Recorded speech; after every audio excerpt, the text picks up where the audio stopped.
ഏവർക്കും നമസ്കാരം. നവഗ്രഹങ്ങളിൽ ബുധൻ എന്ന ഗ്രഹം അറിവ്, ജ്ഞാനം, ബുദ്ധി, വാക്ക്, വിദ്യ, മാനസികമായ വളർച്ച എന്നിവയെ എല്ലാം കുറിക്കുന്നു.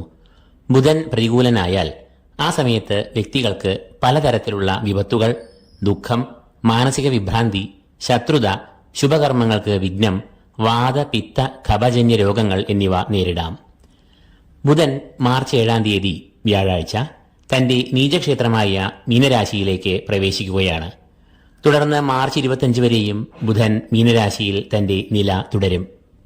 ഇപ്പോൾ മൗഢ്യാവസ്ഥയിൽ ഉള്ള ബുധൻ മാർച്ച് 14 തീയതി മുതൽ സൂര്യൻ മീനരാശിയിൽ പ്രവേശിക്കുമ്പോൾ നീചനും മൗഢ്യനും ഒരേ സമയം ആയിത്തീരുന്നു. ഇത് വളരെ കരുതൽ പുലർത്തേണ്ട ഒരു സമയമാണ്. കാരണം മൗഢ്യവും നീചവും ഒരേപോലെ പ്രാപിക്കുന്ന ബുധൻ തീരെ അശക്തനും ദുർബലനും ആയിത്തീരും. കൂടാതെ കൂനിന്മേൽ കുരുവെന്ന പോലെ മീനത്തിൽ രാഹുവും സ്ഥിതി ചെയ്യുന്നു. കൂടാതെ മീനം വ്യാഴത്തിന്റെ ക്ഷേത്രം ആകുന്നു.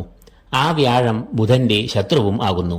ഇക്കാരണങ്ങളാൽ ബുധന്റെ ഫലദാനശേഷി തീർത്തും നശിച്ചുപോകുന്നു.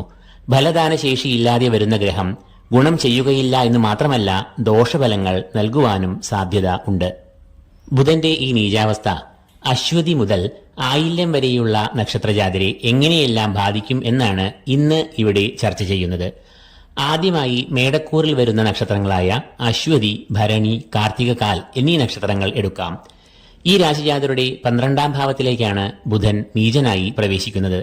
12ാം ഭാവം എന്നാൽ ചെലവുകൾ, കടങ്ങൾ, ശരീരക്ലേശം, യാത്രകൾ, ശത്രുക്കൾ എന്നിവയെ എല്ലാം കുറിക്കുന്ന ഭാവം ആകുന്നു. നീചനായ ബുധൻ ഇവയ്ക്കെല്ലാം കാരണം ആകാം. അതിനാൽ ധനപരമായി നല്ല ശ്രദ്ധ ഈ രാശിജാതർ പുലർത്തേണ്ടതാണ്. അനാവശ്യമായ യാത്രകളും ഒഴിവാക്കുക.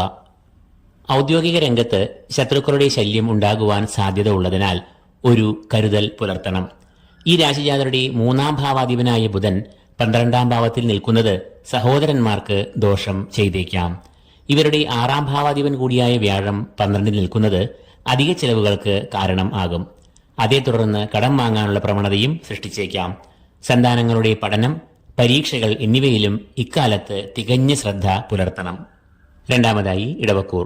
കാർത്തിക മുക്കാൽ, രോഹിണി, മകയിരം അര എന്നീ നക്ഷത്രങ്ങളാണ് ഈ രാശിയിൽ വരുന്നത്.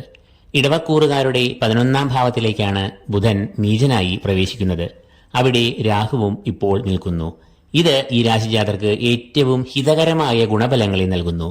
കാരണം 11ലെ രാഹു, ബുധൻ എന്നിവ അനുകൂല ഫലങ്ങൾ നൽകുന്നതാണ്. ഈ രാശിജാതരുടെ 2ാം ഭാവാധിപനായ ബുധൻ 11ൽ നിൽക്കുന്നത് ഇവർക്ക് ധനാഗമം വർദ്ധിപ്പിക്കും. ബിസിനസ്സിൽ നിന്നും ലാഭം, ആദായം എന്നിവയും വർദ്ധിക്കും.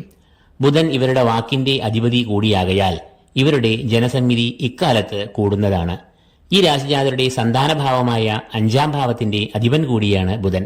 അതുകൊണ്ട് തന്നെ ഇവരുടെ സന്താനങ്ങൾക്ക് സൗഖ്യം, പഠനത്തിൽ ഉയർച്ച, പരീക്ഷയിൽ മികച്ച പ്രകടനം എന്നിവ കാഴ്ചവെക്കുവാൻ ആകും. മൂന്നാമതായി മിഥുനക്കൂർ. മകയിരം അര, തിരുവാതിര, പുണർദം മുക്കാൽ എന്നീ നക്ഷത്രങ്ങളാണ് ഈ കൂറിൽ വരുന്നത്. ഈ രാശിജാതരുടെ കർമ്മഭാവമായ 10ാം ഭാവത്തിലേക്കാണ് ബുധൻ നീചനായി പ്രവേശിക്കുന്നത്.